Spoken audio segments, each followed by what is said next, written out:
Greetings, everyone. Boy, for someone who said a couple of videos ago that he was getting sick of zombie movies, I sure seem to be talking about zombie movies a lot, don't I? It's not that I don't like them, okay? It's not that I don't like a good zombie movie. It's just I feel like they're being done to death lately. It seems like everything is zombies. Zombie video games, zombie movies, zombie comic books. Although, speaking of which, I hear The Walking Dead is amazing. So, I might have to check that out anyway. So, what are we talking about today? Well, one of the granddaddies of all zombie movies of all time, Dawn of the Dead.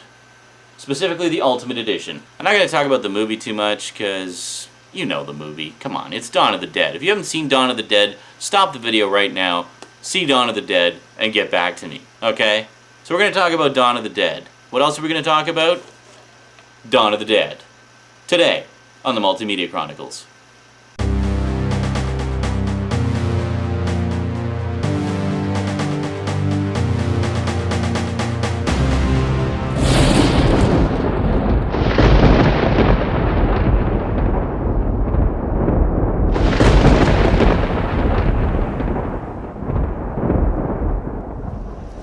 Welcome back.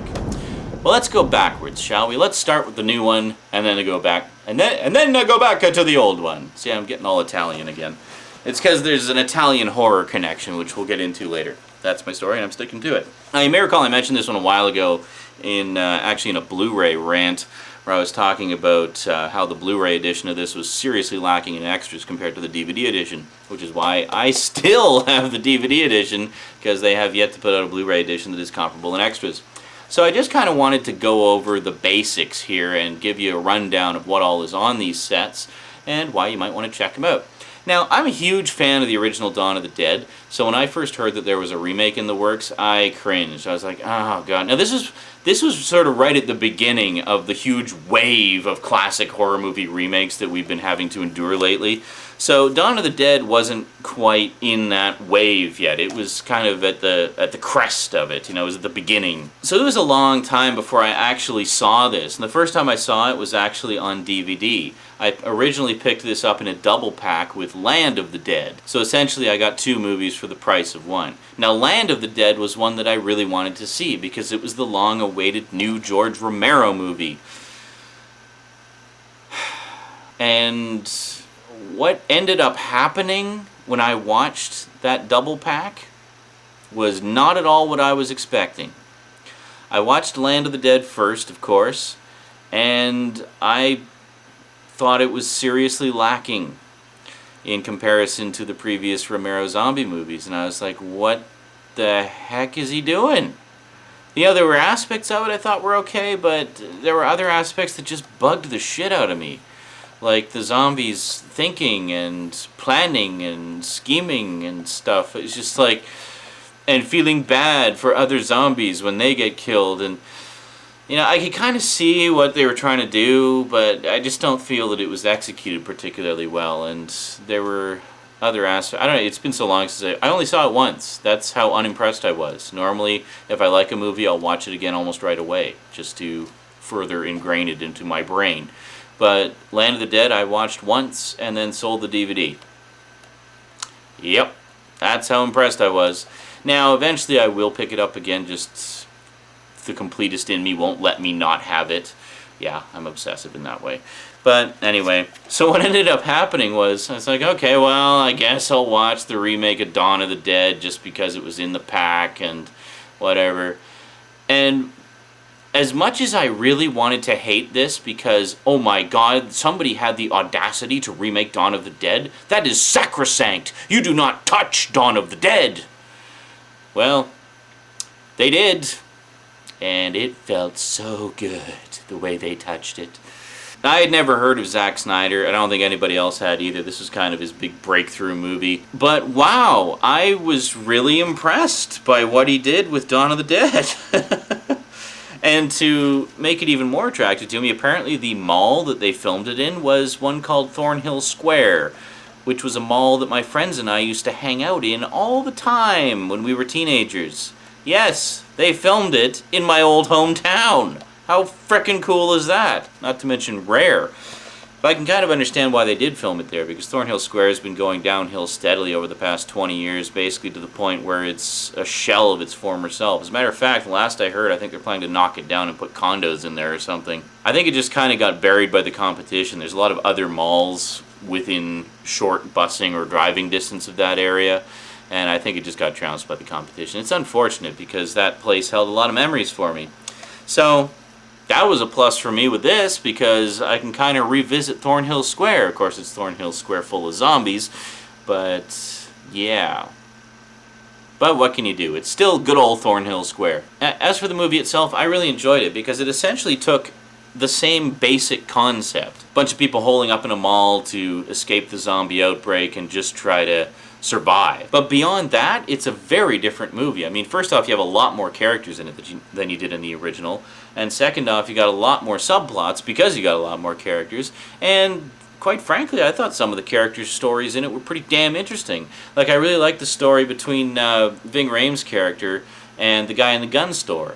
I thought that was beautiful. That was a wonderful little character story, the relationship between them and everything. It was just a lot of great little moments in there, and a lot of really horrific moments too, like the zombie baby, of course, everybody talks about, and a lot of other stuff. It was just a great all-around fun horror movie with some great little character touches, some great blood and guts, and just great. But I said I wasn't going to talk about the movies too much, didn't I? Anyway, so what do we got on here for bonus features? Exclusive bonus features to die for. Unrated exclusives. Splitting headaches. Anatomy of exploding heads. The gory details of how the filmmaker make the head kills in the film look so believable. Plus designs, test models, and final weapons used by the actors. Attack of the Living Dead. An up-close look at the film's most memorable zombie kills. Raising the Dead. From early concept to final effects, turning the actors into undead killers. The Lost Tape. Over 15 minutes of terrifying footage revealed. Oh, this is one of my favorite extras, because it's like the video blog of the guy in the gun store. So you get to see the story from his side, because you never really see him up close in the movie. He's always the guy across the sea of zombies in the gun store over there, and I think you hear him on the phone at one point, but you never actually really get to see him up close. So this is a really cool bonus. So the Lost Tape, over 15 minutes of terrifying footage revealed. Chilling images from a recovered home movie document Andy's last horrific days as he battles zombie hordes outside his gun shop and fights to maintain his sanity.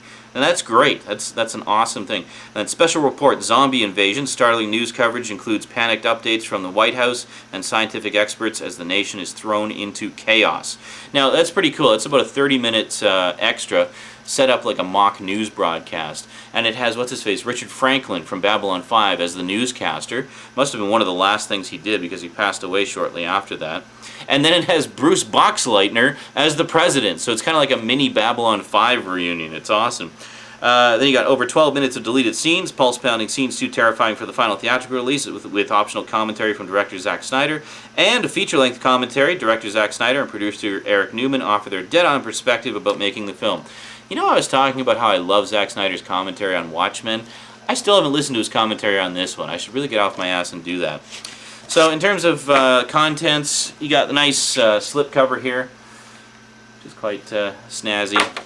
And this is, of course, the unrated director's cut. I don't think any other version is available on DVD, at least not that I've seen in stores here. And then inside you don't have any inserts. It's just the disc in a case. Nothing fancy, but it works. And that's the remake of Dawn of the Dead. So what about the original?